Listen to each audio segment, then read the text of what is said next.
திருக்குறள் அதிகாரம் 12 நடுவு நிலைமை. திருக்குறள் 111. தகுதி எண்ஒன்று நன்றே பகுதியார் பார்ப்பட்டொழுகப் பெறின். மு. வரதராசனார் உரை. அந்தந்த பகுதிதோறும் முறையோடு பொருந்தி ஒழுகப் பெற்றால் நடுவுநிலைமை என்று கூறப்படும் அறம் நன்மையாகும். சாலமன் பாப்பையா உரை. பகைவர், நண்பர், அயலார் என்னும் பிரிவினர் தோறும் நீதி தவறாது பின்பற்றப்படுமானால் நடுவுநிலைமை என்று சொல்லப்படும் ஓர் அறம் மட்டுமே வாழ்க்கைக்கு போதும். கலைஞர் உரை. பகைவர், அயலோர், நண்பர் எனப் பகுத்து பார்த்து ஒருதலை சார்பாக நிற்காமல் இருத்தலே நன்மை தரக்கூடிய நடுவுநிலைமை எனும் தகுதியாகும். திருக்குறள் 112. செப்பம் உடையவன் ஆக்கஞ் சிதைவின்றி. எச்சத்திற்கேமா புடைத்து. மு. வரதராசனார் உரை. நடுவுநிலைமை உடையவனின் செல்வவளம் அழிவில்லாமல் அவனுடைய வழியில் உள்ளார்க்கும் உறுதியான நன்மை தருவதாகும். சாலமன் பாப்பையா உரை.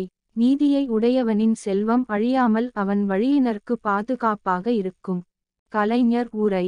நடுவுநிலையாளனின் செல்வத்திற்கு அழிவில்லை, அது வழிவழி தலைமுறையினர்க்கும் பயன் அளிப்பதாகும். திருக்குறள் 113.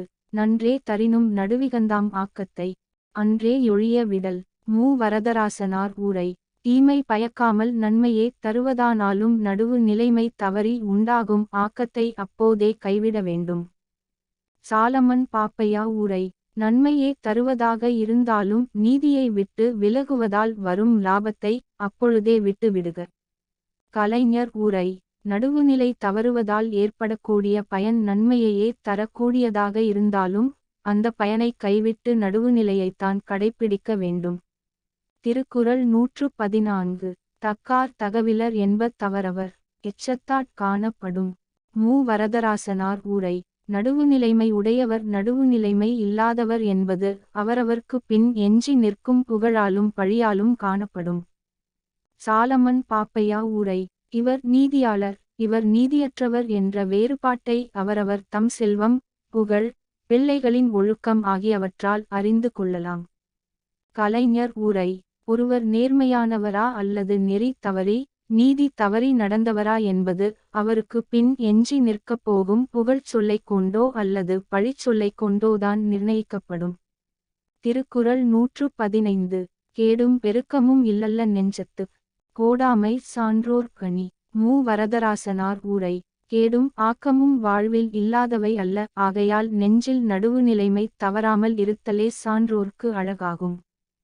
சாலமன் பாப்பையா உரை. தீமையும் நன்மையும் எல்லார்க்கும் முன்பே குறிக்கப்பட்டு விட்டன, இதை அறிந்து நெஞ்சத்தால் நீதி தவறாது இருப்பது சான்றோர்க்கு அழகாகும். கலைஞர் உரை.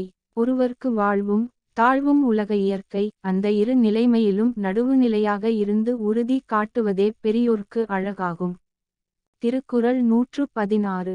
கெடுவலியான் என்ப தரிகதன் நெஞ்சம் நடுவோரி அல்ல செயின். மு. வரதராசனார் உரை. தன் நெஞ்சம் நடுவுநிலை நீங்கி தவறு செய்ய நினைக்குமாயின் நான் கெடப்போகின்றேன் என்று ஒருவன் அறிய வேண்டும். சாலமன் பாப்பையா உரை. தன் நெஞ்சம் நீதியை விட்டுவிட்டு அநீதி செய்ய எண்ணினால் அதுவே தான் கெடப்போவதற்கு உரிய அறிகுறி.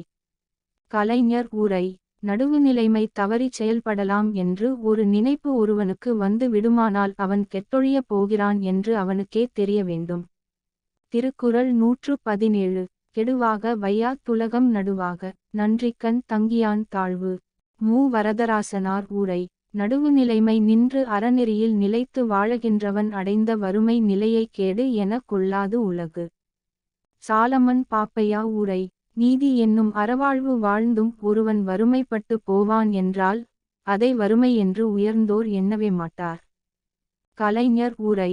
நடுவுநிலைமை தவறாமல் அறவழியில் வாழ்கிற ஒருவருக்கு அதன் காரணமாக செல்வம் குவியாமல் வறுமை நிலை ஏற்படுமேயானால் அவரை உலகம் போற்றுமே தவிர தாழ்வாக கருதாது. திருக்குறள் 118.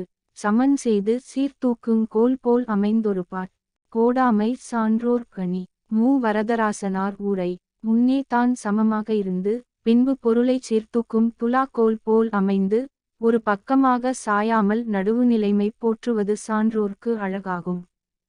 சாலமன் பாப்பையா உரை. முதலில் சமமாக நின்று பிறகு தன்மீது வைக்கப்பட்ட பாரத்தை நிறுத்து காட்டும் தராசு போல நீதிக்குரிய இலக்கணங்களால் அமைந்து ஓரம் சார்ந்து விடாமல் இருப்பது சான்றோராகிய நீதிபதிகளுக்கு அழகாம். கலைஞர் உரை.